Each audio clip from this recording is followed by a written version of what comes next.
the personal attacks by Trump infuriate some of his advisors because they do go against what some of the sentiments of the voters that he's really trying to get. I mean, Mm.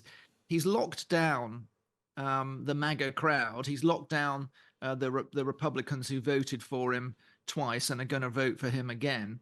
But what they need to get across the line in this election, of course, are the floating voters. The Hayes estate has now filed a lawsuit against Trump. The legal team finds 134 instances where the former president played it, allegedly without permission, since 2022. We can talk to David Charter, the Times' US assistant editor. Hello to you, David. Hello, John from Washington, D.C. Well, look, what are your thoughts on this Trump campaign? They're not unused to being sued, but a £3 million lawsuit by the estate of Isaac Hayes. It's unwelcome publicity, as well as maybe, I don't know, a threat to the finances. Yeah, it's another court date for Trump, isn't it? Really, there is a court date that's been set for this one, and that's what's so unusual and actually almost unprecedented about the case.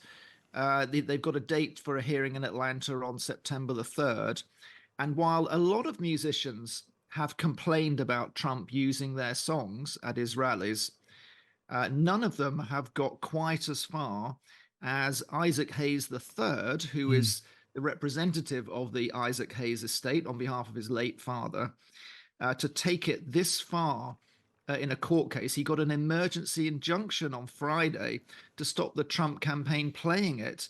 And that's interesting because it's an integral part of every Trump rally. Anyone who's ever watched one will probably remember Trump finishing his speech. This is the first song that always plays right at the end of the moment he finishes. And Trump quite often pumps his fists in a distinctive manner, which is the crowd absolutely love and half of America absolutely hate. So that's his shtick, that it's been a hallmark of the Trump campaign for the presidency since he launched it. Are there any banging hits that the Trump camp can play at their rallies that the musician doesn't mind being played in that way? Well, the one standout one, of course, is God Bless the USA. So this is his walk on music. So we talked about his walk off music, which is the Sam and Dave song. God Bless the USA is a very sort of sentimental ballad by Lee Greenwood. Again, it's quite an old song, but Lee Greenwood, who is quite old himself, quite often pops up to sing it, as he did at the Republican National Convention. And that's the one that is most associated, I think, with the campaign. But a whole list of people have complained and had music removed in the past on the threat of legal action. You know, estates for Leonard Cohen, Tom Petty, Prince, the actual musicians from the Rolling Stones. And the most famous one, I think, that got to court in an early stage was by Neil Young. And that was Rocking in the Free World, which is really a Cold War anthem. And what's interesting about that is that eventually, that was during the last presidential campaign in 2020. Neil Young threw in the towel because it looked like the legal action would be too extended, difficult, and expensive, and so he actually gave up on that one. But what's intriguing about it is that if you were paying attention at the at the Democratic convention last week, Tim Walz, the running mate, he at the moment he finished his speech, Rocking in the Free World suddenly blasted out, and it's actually an anti-conservative anthem that Neil Young wrote it to criticize the government of George H.W. Bush. So Yes. Tim Walz has now appropriated that one for his set. Yeah, there are some curious choices of anthems for Trump rally. I've never quite got the choice of the Village People as one of their favourite bands. I wonder if they quite know, the Village People and where exactly they come from in the demographic. However, when it comes to ruffling feathers, what about the feathers of military chieftains? David. I mean, Mark Milley is the former chairman of the Joint Chiefs of Staff. General John Kelly was a member of Donald Trump's staff who turned decisively against him. And he's been calling those two, 4-star generals, some of the dumbest people he's ever known. He called Kelly a bully, but a weak bully, as if, well, the problem with him being weak rather than being a bully, but people can make their own interpretation of that. Is it paying off to attack these big military figures? You'd think it would not with the Republican community. Well, the personal the personal attacks by Trump infuriate some of his advisors because they do go against what some of the sentiments of the voters that he's really trying to get. I mean, he's locked down the MAGA crowd. He's locked down the Republicans who voted for him twice and are going to vote for him again. But what they need to get across the line in this election, of course, are the floating voters. Some have called some of them either country club Republicans who are put off by Trump's continual tweets and insults and that sort of thing.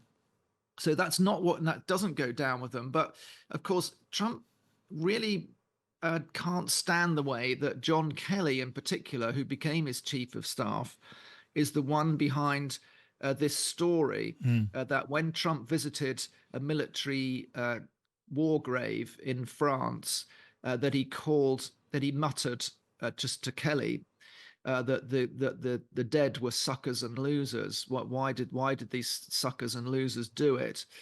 And that story emerged. We're reliably informed from Kelly, who was the one who overheard it. Yes. And it's become quite a damaging story for Trump with the military because of his appeal, of course, to be a strong leader who's going to have the strongest military in the world, et cetera, et cetera. So in Trump's mind, he needs to tear down the character of this man behind a negative story about him. Yeah, I mean, the military is revered in America, isn't it? And the veteran community is an important part of the American voting public. I mean, are they still, in as far as one can judge, is there data to show, are these veterans and military people still gravitating towards the Republican Party, or is Kamala Harris able to bring them to her side? No, I think the military are not that dissimilar to the general electorate, to be honest, and also it's not a huge voting bloc. But one thing that was a big Trump appeal, I think, and we've heard it again yesterday, because yesterday was the third anniversary of the pullout from Afghanistan, and of course the deaths of 13 American service people who were killed in the bombing at Abbey Gate as the withdrawal was getting very chaotic. Trump appeared at Arlington National Cemetery yesterday with the families at their invitation to lay wreaths for the fallen, whilst Harris and Biden were not invited. They did issue statements, but Trump is trying to revive his appeal, I would say, with the military through that. It is a battle for every vote, and so if he can appeal to the military voters like that and remind them of that terrible day, and also the homecoming. I mean, the Trump ad that followed it, of course, reminded Americans of the way that Joe Biden looked at his watch when the coffins were taken off the plane when they arrived back in America at Andrews Air Force Base, which was a terrible optic for Biden. So all of those are being used. I mean, any material is fair game, of course, in the election campaign. David, good to talk to you. Take care. Let's do it again soon. David Charter there, the US assistant editor of The Times.